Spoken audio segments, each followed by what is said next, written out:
Yes, I've always been very interested in making, looking at a very small house might be very nice and very useful and very maybe even beautiful. And I'm going to show a few examples of some work with extremely small houses first, and then there will be progression towards larger houses, and I will mainly stick to dwellings as the theme is this symposium. But I will also, in the end, show a few other pictures of some other work that I've done recently and not so recently. But anyway, this is I'm collaborating with a factory that are very interested to make some buildings that are very small and can be made as sort of ready-mades that will be able to buy. And it has to do with the regulations. So we are also, like you, have new laws for allowing very small buildings to be built without a special building permit. So this is one type which has well, there's a basis in a lot of my work. I think I keep saying I always actually work with the same project. It's very often a sort of a back wall and transparent layers in front. Somehow this is actually also an example of that. As you see, there's a long sofa and a bath to the side, which could have open or a glass wall, so you can have a shower and open the door in the summer. There's a little kitchen on the other side, and there's actually two units. One is the actual house. The other one is just a platform with a roof over. So altogether, you could create a very, very nice little house. And this is an even smaller house. It's a house of 11 square meters that we're now designing to put into production for this factory. So 1, 2, 3 factory, it's called. And this house is so you must imagine that this is a picture of a house of 11 square meters. It has the same principle of a room inside, just one big room with a bench along the edge, which is actually I find very, very beautiful, which I have seen a lot in Arabic countries, Morocco, Algeria, and Egypt, where I've been. It's a sofa, and along the wall, it's actually like very many other words that we use in architecture. They are from the Arabic world. Sofa is one of them. Sorry. And it has the same principle with this additional element in front that you can, so you have an outdoor space under roof in front. As you see here, in this example, fitted with a sofa. But where the sofa is outside, there could also be a kitchen, of course, kitchen unit, or a place to, just a table to work. There could be a shower in the little niche to the left there outside. Could you have a shower instead of this little kitchen bench, which is in this case. So this is, you're looking at a villa of 11 square meters.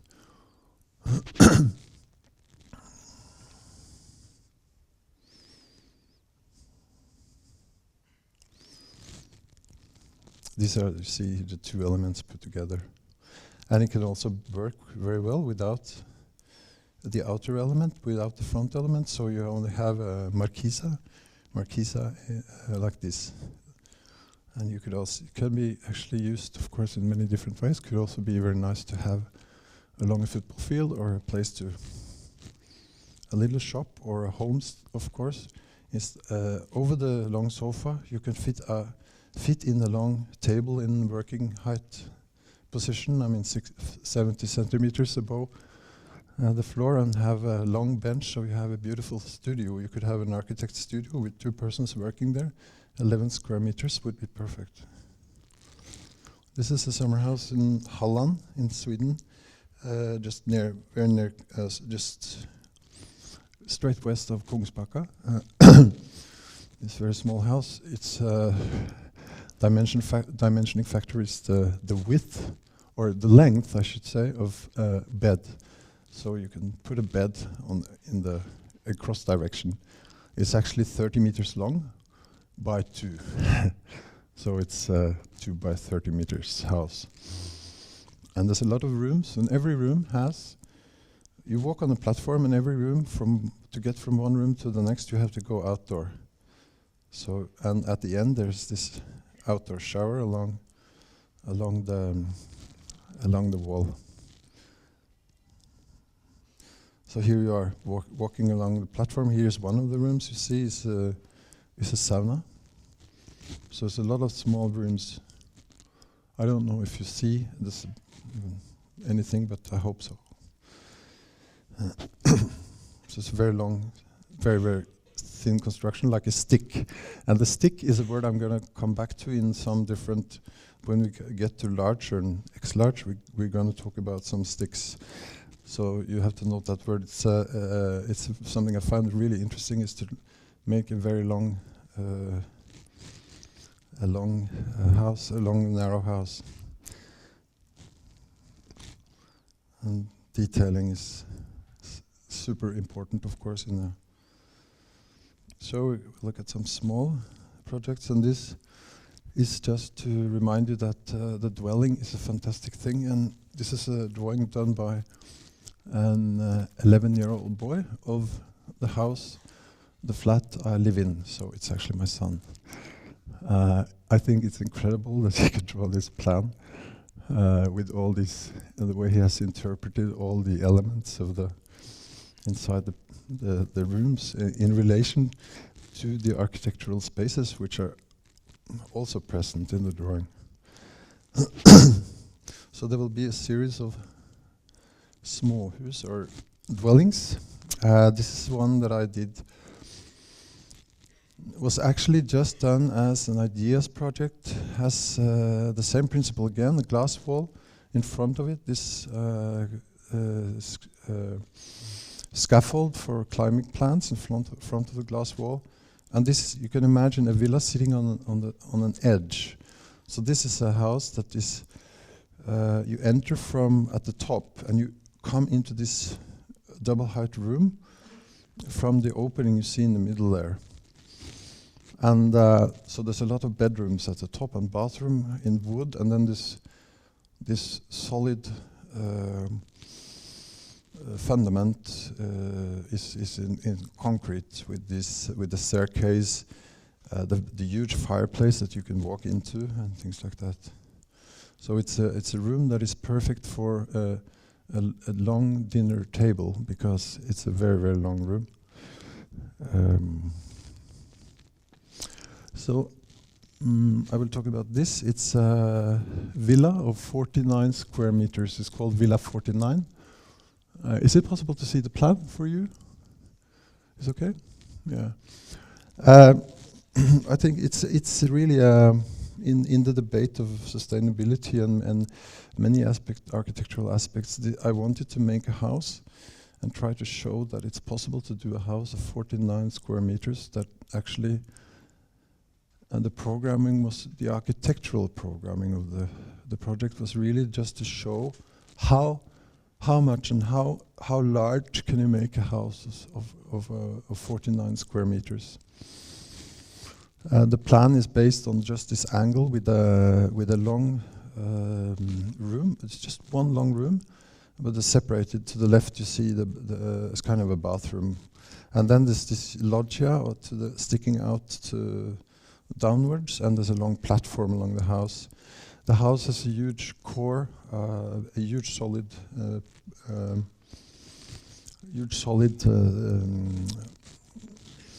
fireplace made in the good old way with brick, and it's actually the floor is very, very important. The floor level goes into the fireplace, so you get this really cave-like feeling when you. So this would be the main wall. This is actually very much inspired also by, I was thinking a lot about the inhabited wall, which was one of the. I'm extremely.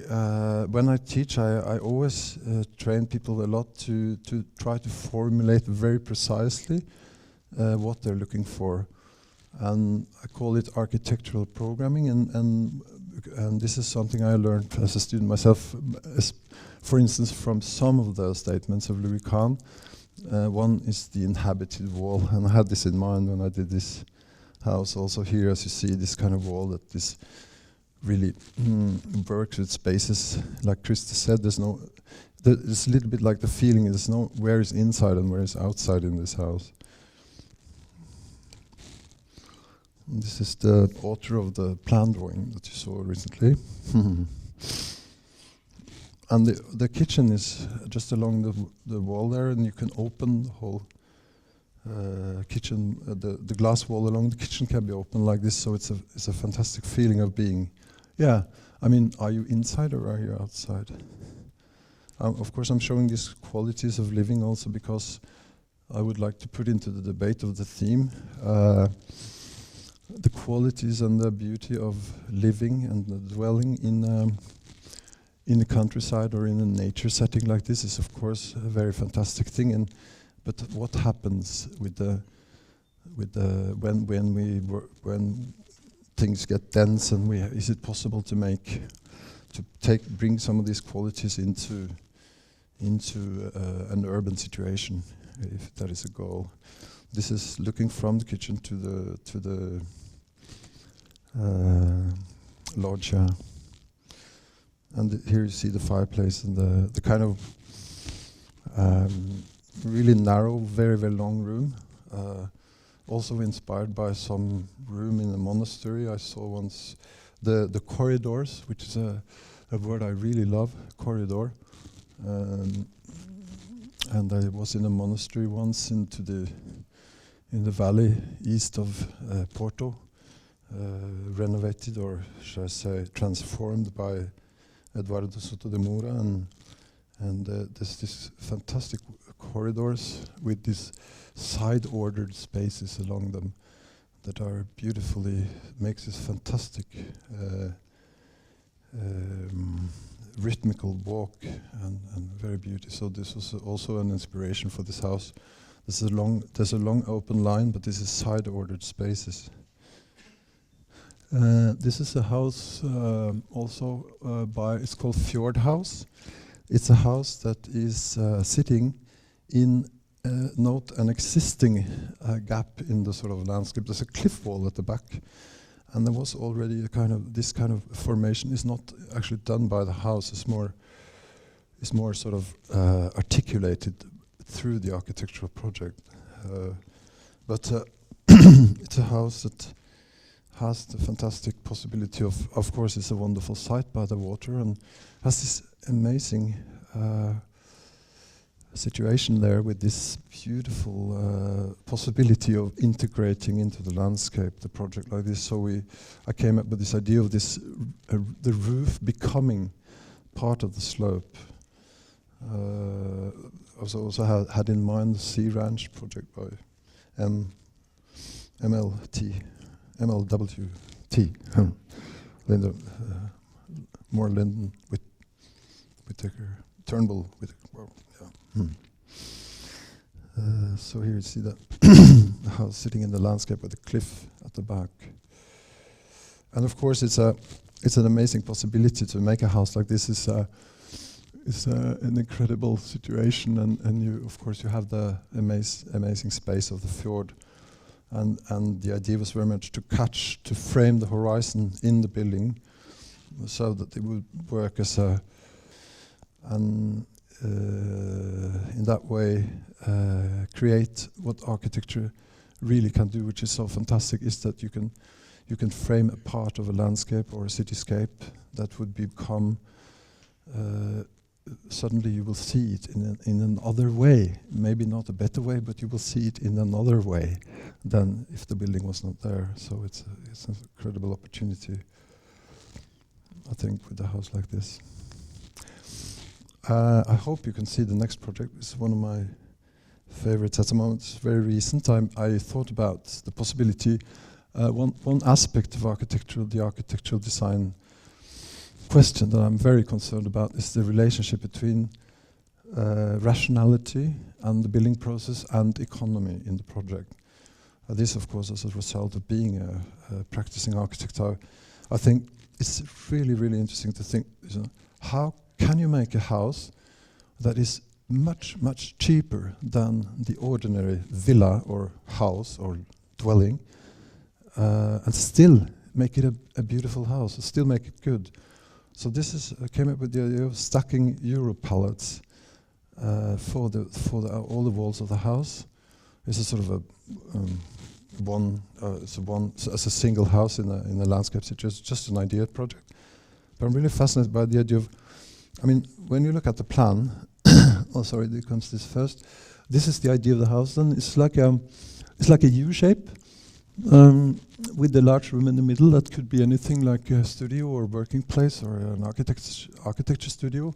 Who knows what the building will be used for in many years? But anyway, and you got these two side walls separating two possible bedrooms, and a back wall with bathrooms and sort of a chill out room. And you have the glass wall again, and then these elements that are really defining, when you're in this space inside, the space is of course defined by these elements on the outside, which is really, really fascinating. But when you look at the plan, can you see it? Is it possible to see? Yeah. Anyway, is it possible to use the old pallets to build a very, very cheap house, and the roof is consisting of just a lot of K-beams or glulam beams, same profile all of them, just like a long stripe, and that's basically all the materials you need except from a long glulam beam over the window wall, or window line of course. But is it possible to make a house like this with these materials in the sort of and make a house that would cost a quarter of an ordinary house? This is, I find really, really interesting. The relationship between, you could say, input and outcome. Input in terms of materials, money, everything you put into all the energy, the architecture work, and outcome being the architectural quality of the house. Function is very, very secondary, I think, in this question. This would be the elevation, then with some screens also to define this space in front of the house even more. Some of these elements and a greenhouse in front. This is a house that is very soon to be built. There are two houses. They're called the twin houses. They're situated on a site that has an 11 meter drop in height difference on the site. Very Norwegian situation, you could say. And they're based on much the same principles. There's a row of rooms at the back. There's a big space, the sort of allroom, the everyday big space that everything takes place. There's a kitchen and everything there. And then, but if you look at them, they're actually consisting of two houses. There's a very rational, solid block at the back, which would in this case be made in wood also. And then there's a very simple outhouse or shed in the front. And by this way, it's possible to sort of make the backside very rational and very working well in relation to the building code. And then you are totally free in the other house. You can shape it. And this is a principle I really recommend you to look at, because the possibility of making this very rational ground build or sort of core building, and then to work very freely with elements that are sort of they're actually, yeah, there's like two houses together. And there's another thing that I find really, really interesting in this project. It's like, this is 90 meter 11 drop in this big room. So as you see, it's going to give the room a very special character with this level drop. And this, for instance, and some of the sort of programmatic elements are integrated into this edge. And the client was really wondering because he's never seen a room like this before, you know. He's like wondering what is this room going to be like?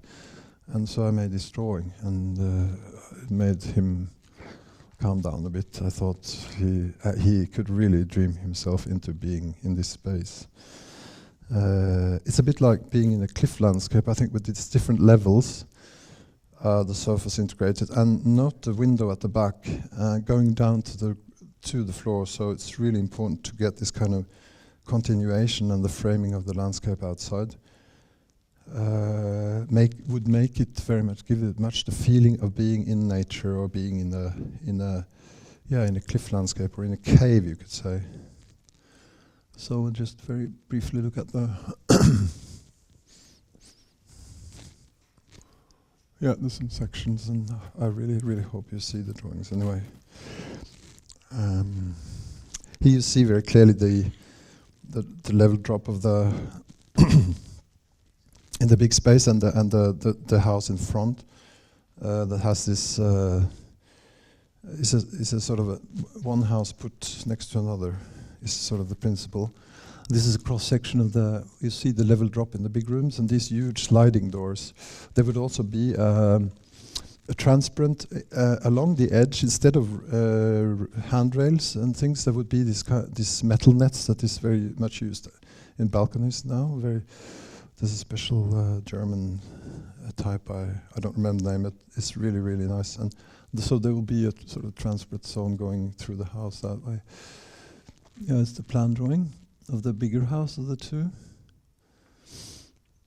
And all those bedrooms and rooms at the back have this fantastic possibility of walking out. And this is really important in my lecture. I think, note that you can walk out from all these bedrooms and bathrooms. You can enter onto something. We'll keep that in mind a bit. This was the first prize in a competition for a row house in Umeå some years back. And I just really took this because I was the principle again of this huge space, or this high space, and some things integrated into a wall, which is a theme I really like. But also much to remind myself, I could say, about the possibility and the power of drawing, because there is no such it's the most powerful tool we have, I think. I want to tell a little story. The painter Edvard Munch was asked if he saw photography as a threat in the 1890s, being a young, ambitious painter as he was. And he asked, do you see the photography as a threat to the painting? And he said, his answer was, well, as long as the photographers don't have access to heaven and hell, we have nothing to fear. Quite an answer, I think. This is a house called Ski House. It's a villa, and I was asking myself, and this sits in an area of classical large villas from the 1910s, 20s, houses that everyone loves. They're very good, and they will not be taken down. And this is so important, that a house lasts, and that connects sustainability to architectural design, because a well-designed house will last because people will take care of it. There's a little text coming about that. But anyway, I was asking myself, how can you design a house in a setting of classical large villas in wood, of the, let's say, the peak of an architectural era, which is the 1920s, 1020s, 30s, I would say, and make a modern house there? It's quite a challenge. There was no question to make sort of a cubic functionalistic block, but just how can you make a villa in the old sense? And this was my answer. It's called Ski House. It's going to be built, but it's there's a little spell at the moment. But anyway, it has a huge. It's a very interesting program, because it has something between a villa and a host or a pension, because it's made for a group of or one of the trainers of the national skiing team in Norway. As actually a head coach, and he wants to run it also as a sort of a training center for the ski team. So there's like one huge room at the top, up on the loft, which will be it's like those type of mountain cabins where you have this big room to sleep in, everyone, right? So there you are. It's a training center and a villa at the same time. And this is a plan I would like to show because it's actually, again, it's the same project as all my projects are. But it's a plan I'm very happy with. Look at the spatial, or the walk, look at the movements in the plan. As you enter on the left side, you see through the whole house. Note the the cantilever, or no, it's not the cantilever, but the glass wall in the main room, or is sort of pulled in 1.80 meters. So you have this very protected zone along the wall of the house. But see how you move. Try to walk around a bit in this plan. The sofas, the couches are integrated into the walls. You have the bedrooms often have windows, or they both have windows where you look under this roof and such things. So as you see, and one other thing is an answer to the climatic condition is that in this climate, this is very near the Swedish border in the mountains, or near the mountains, and it's a very rough winter. I suggested to paint everything black inside this opening. Everything will be painted black, and it's going to prolong the season a lot because it's going to be a sun catcher. You know, it's going to be really warm in there, even in late February with the low sun coming in. So it's an answer to a climatic condition. Yeah. Now here, this is a collective house that is made only just as an idea project, but it's the idea of making houses for students or guest PhD researchers, guest professors, where you can have your individual part, and you have this long room. You have this long platform, and you have this very long room with its kitchen and a fireplace and a washing room and a bathroom. But note that each individual part is like something between a room and a little apartment, depending on how you use it. So it's an idea project in a way. Yes, it's amazing to think about the power of drawings I mentioned, and I think there is no better example of the power of drawings than the images and the drawings made by Charles-Edouard Chenéry, a Swiss young man who bicycled to Paris because he heard there was an expert in concrete that he started working with. He later took the name Le Corbusier. And the power and the impact that these drawings have had on our culture is so extreme that it's almost impossible to imagine what happened, and it's very scary drawings. I think they're nightmares in many ways. There's at the same time something very fascinating. But it's amazing to think of the break, because I mean, you think of just in this, or the years before this happened, the garden cities. Scandinavia is a very good example. We have fantastic Stockholm, Oslo. We have fantastic areas planned and inhabited.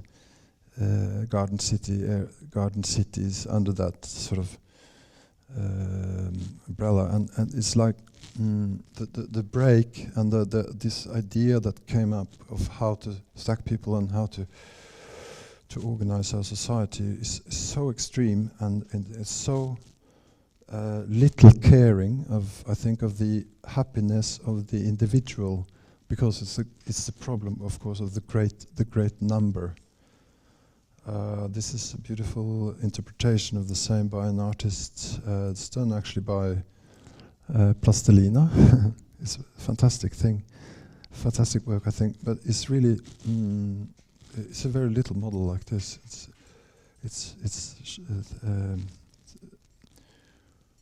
Yeah.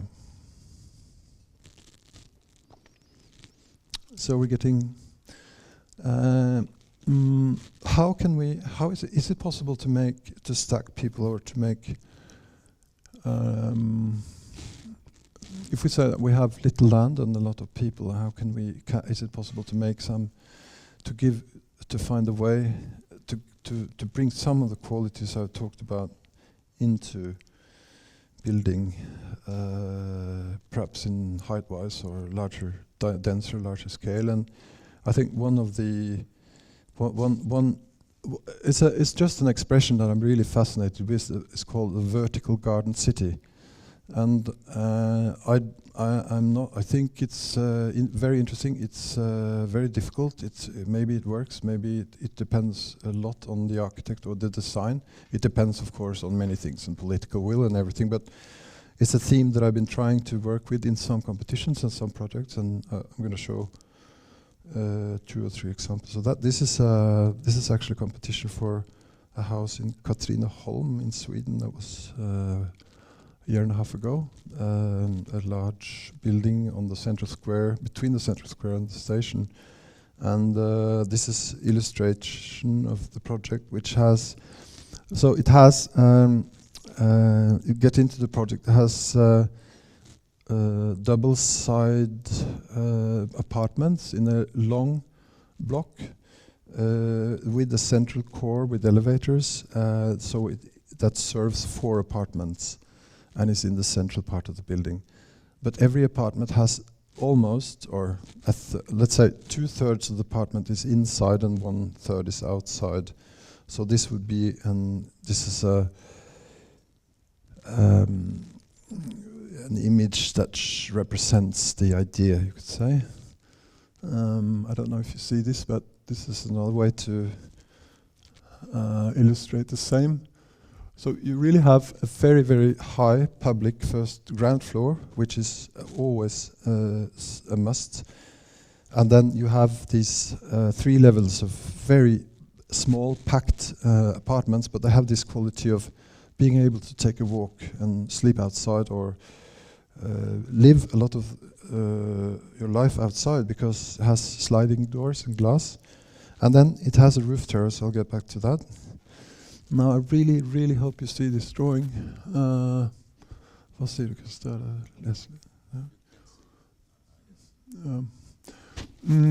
What you see here is partly it's that idea I talked about, but it's also very much about the question of the relationship between architectural quality and rationality. This is an extremely rational plan. It's a very, very, very economic plan. It's a very, very, very buildable plan. Didn't win a competition for some unknown reason, but it should have, of course. But it's you see the elevators and the stairs, and it serves 4 apartments. And they have 1 or 2 bedrooms and 1 bigger room. But it's really, it's super packed, and it's really, really effective. It's a lot of apartments in this relatively, well, it's a long but not very big house. And I think the quality of the apartments with the balconies would be amazing, because you have that freedom feeling of opening the door when you sleep. You can open all the spaces a lot, and there will be this. I can just hear the sound of the life there with this interaction between inside and outside, and I think it's really, really a good project, actually. Yes, and they have this super rational core going through the house with all verticals and all plumbing and everything. This core serves all these functions with communication and the wet rooms and everything. So I really can't understand that we didn't win. It's impossible to understand, I would say. The roof terrace. This is a very sort of exposed building along the square in Katrineholm. We suggested the roof terrace to be an experimental field, a public park. So this through one of the 5 points of Mr. Charles Edward, we took say that the area with steel on the ground is you get back on the top, and that surely is an example of that.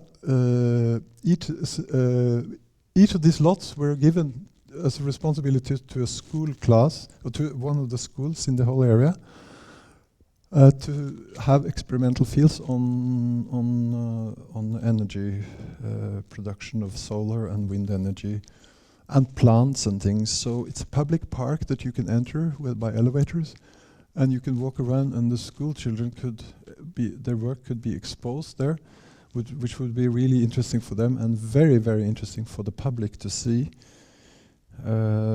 This all this work by the children in a sort of experimental way, trying to really understand what things are about.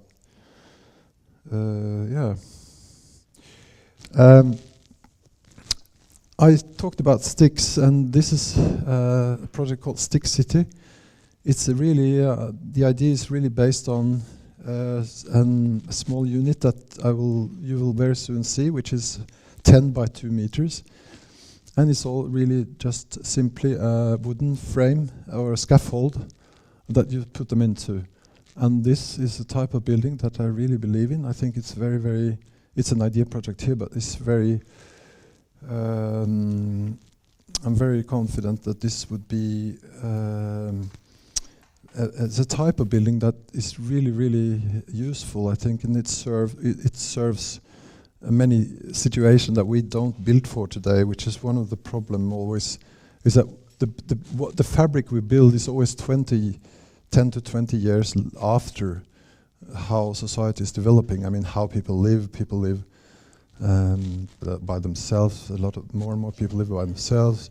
People are living half a year here, and people are newly divorced, and people want to live collectively, and we don't build for this at all. So this would be an answer to that. It's basically a huge scaffold in glulam that you can stick these. You can imagine. You can stick this into, and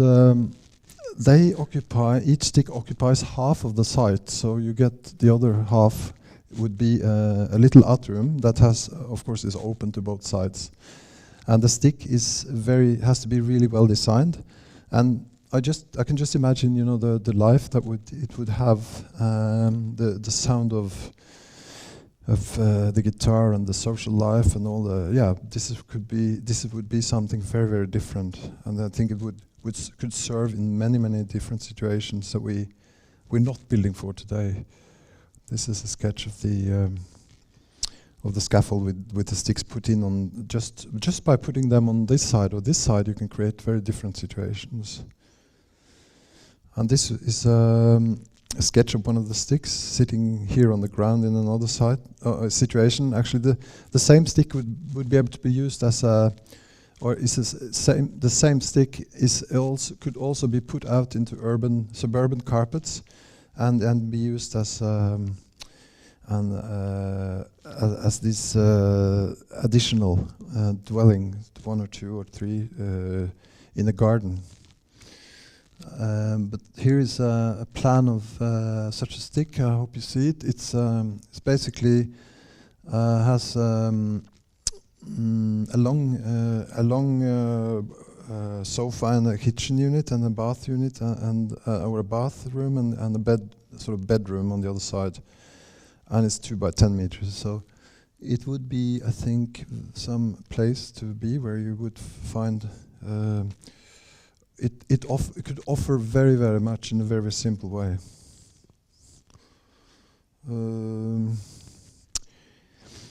I'm going to show a project now that is it's sort of taking its point of departure is taken from this expressed by Dietmar Eberle, that the most important thing to think about is what your project offers to public life. I think he goes as far as to say that this is also is a very, very important factor in relationship or the question of sustainability in architecture as well. Has to do with the the building lasting, and the building being liked and being taken care for. But I thought, let's start this project with sort of a little bit upside down in terms of being.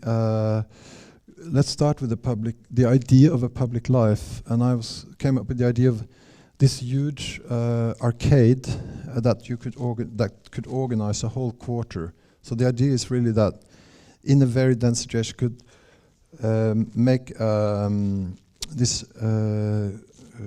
U-shaped arcade in 2 stories, which is a kind of would be a unique thing, a sort of thing that we would expect to find.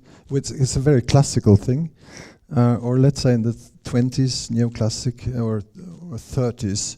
I think they were much more caring about building these sort of places. Today they're either saved away or there's no one paying for them, and people don't want to pay for them because they're not making profit out of that. And this is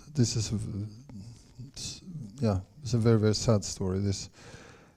I'll get back to that. But so this is an idea of a lot of towers. It's a vertical garden city again, but there's a lot of towers that are attached to this U-shaped gallery that would be sort of a unique spatial experience. With these columns are actually houses that would be used as cafes or even housing, small student housing and things like that. And the gallery would be in 2 levels with this public space, a sun deck on the top, and this very high-pitched, beautiful space that you can slowly walk around and sit inside and have your coffee.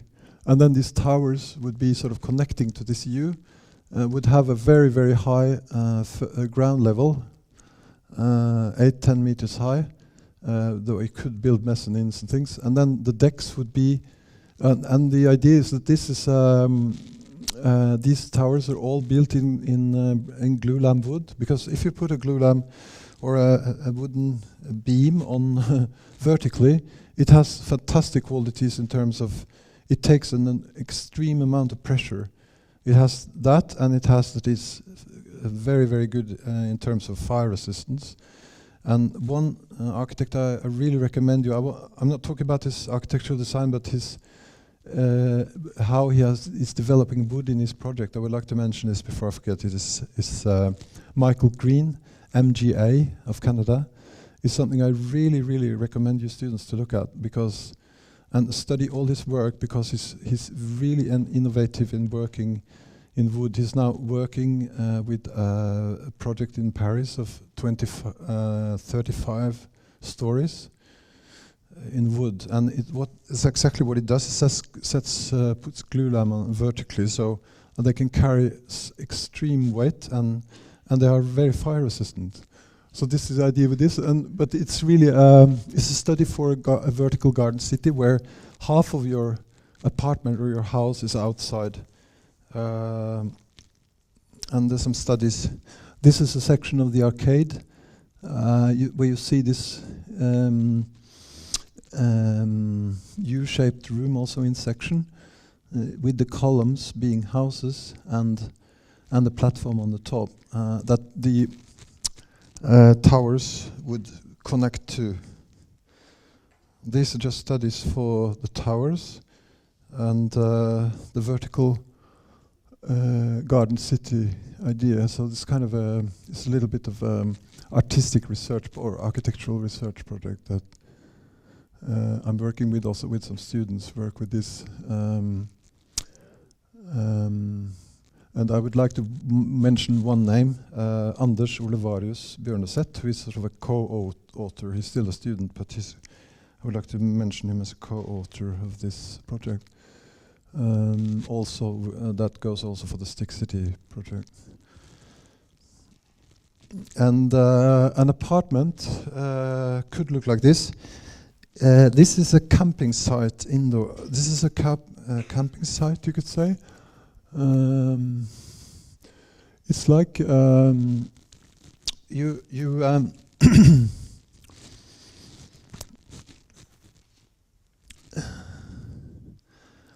well,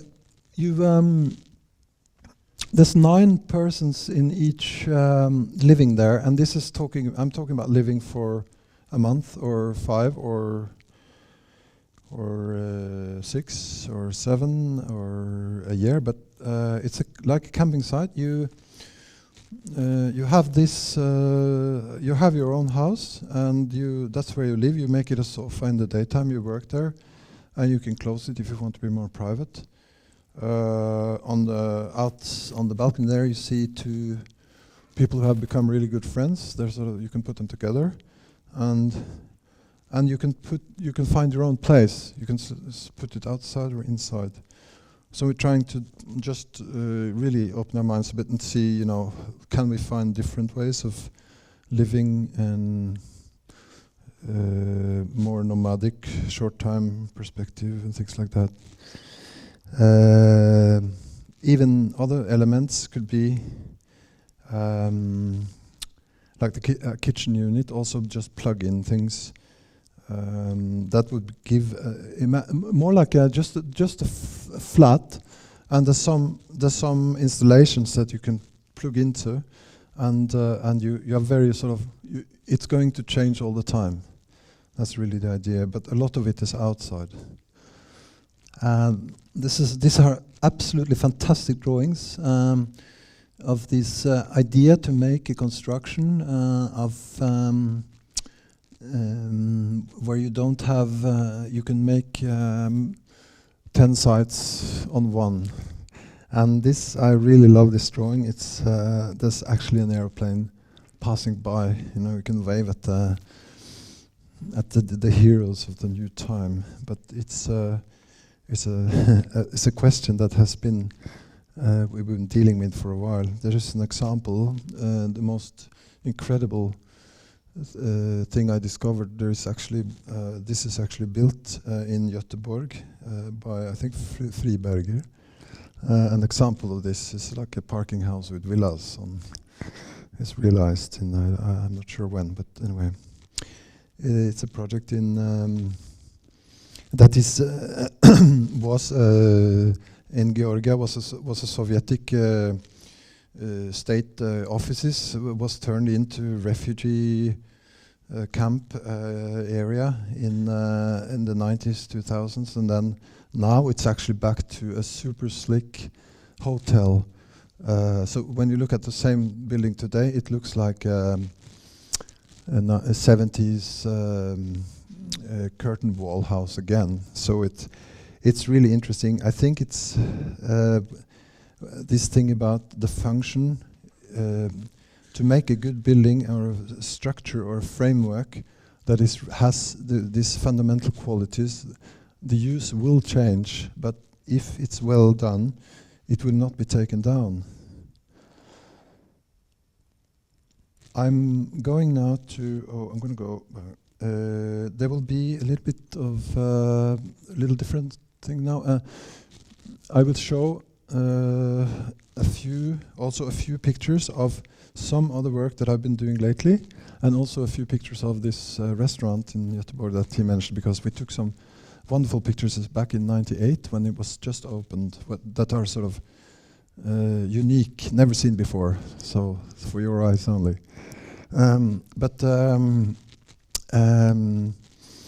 Yes,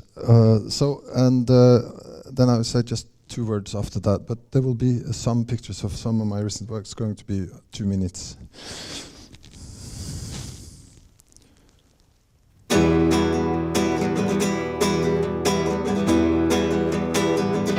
Cerca a la nit les velles paraules, les que a tu i a mi ens fan sentir prop, les que tots junts ens fan sentir poble. I les veig renaixer com un sol nou, tants anys amagades, intent d'homicidi, però la pedra es trenca i caldrà cridar fort. I direm qui som i qui no som, direm on som i on no volem més ser, que siga un riu la caminada que ens portarà al nostre indret. Direm qui som i qui no som, direm on som i on no volem més ser. La nostra història, tants anys negada, en veu de poble serà el vent. Cercar la història, la nostra història, la que a tu i a mi ens fa sentir prop, la que a tots junts ens fa sentir poble. I la veig renaixer com un sol nou, tants anys amagada, intent d'homicidi, però la pedra es trenca i caldrà cridar fort. I direm qui som i qui no som, direm on som i on no volem més ser, que siga un riu la caminada que ens portarà al nostre indret. Direm qui som i qui no som, direm on som i on no volem més ser. La nostra història, tants anys negada, en veu de poble serà el vent. Larairara, larairara, larairara, larairara, larairara,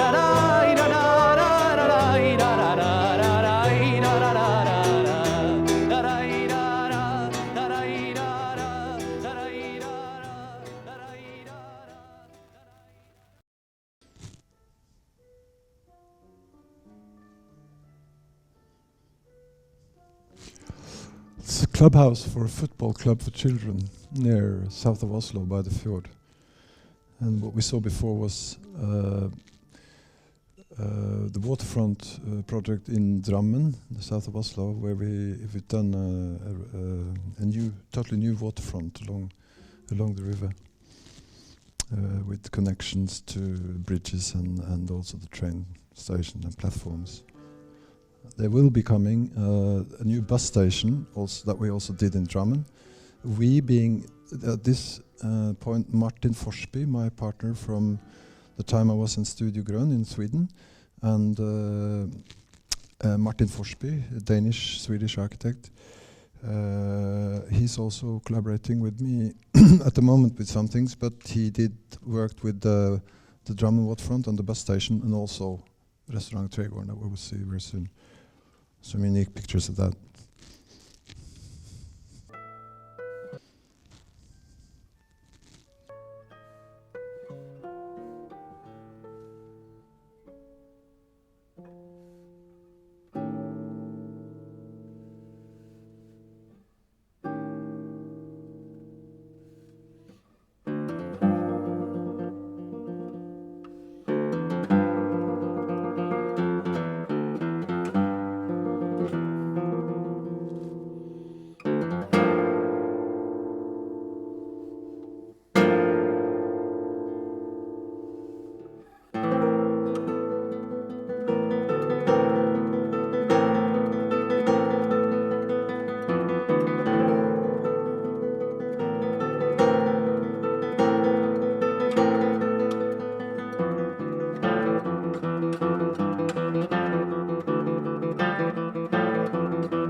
So this was my diploma work, you could say, this restaurant.